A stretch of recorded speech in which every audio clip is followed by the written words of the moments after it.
Ahoj lidi, já jsem Airy a jsem v pyžamu.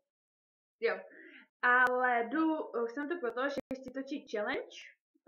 Všichni, je ta mánie s pivem na X a já bych to chtěla zkusit taky, ale jelikož mi není 18 ještě, pouhý 17, tak jdu natáčet s Míkem. Takže jdu na to.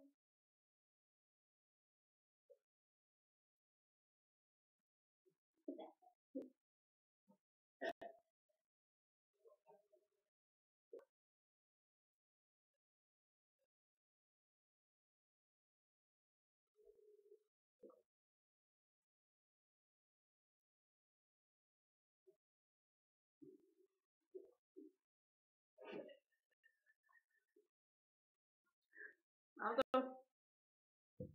Ahoj.